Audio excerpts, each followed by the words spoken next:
we've been in contact the last couple of weeks, and it's been very civil, friendly. But then, of course, me, who, I really just want to resolve all these issues and move past this. And so I started bringing it up, which was probably a bad idea. But I did say, what is it that you want? Like, just tell me what you want. He's like, and he goes like, I want 50% custody. Okay, but in the financial end of things, we've never talked about before. I said, but now that's apparently an issue for you because you told me for a year you didn't want child support, but now you do. What are you looking for? And then there's that other lawsuit, the civil lawsuit, the $100,000, all of that. He wants attorney's fees, whatever. So I just was really just trying to figure out, like, what do you want? And let me see if I can do that. Right, and avoid all the courts. And so, all the, yeah. And then it just, so we had that talk, and then a couple hours later, and I thought it was actually, I'm like, this is me trying to be generous. This is me trying to move past this and solve all these problems.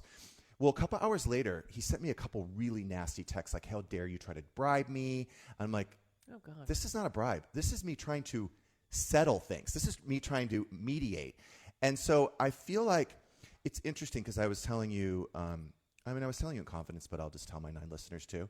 I mean, there's many times over the last year where I felt like, I've had feelings for him and I feel like I have regret and I go through it. And especially when we have like really nice exchanges and things like that. Could it have worked out? Did we not try hard enough? Yes. Right. And then sometimes I question my feelings from and things like that, right? Over the last year, which I think is normal. Yeah, it's totally normal. 10 years.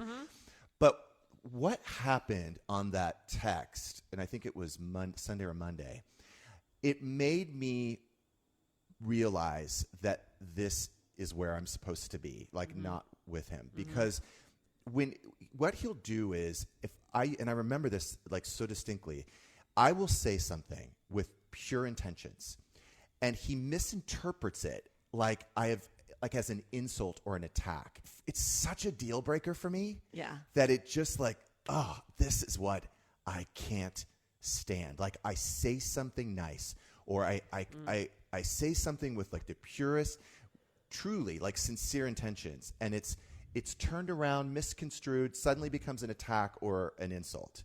And trust me, I don't miss that.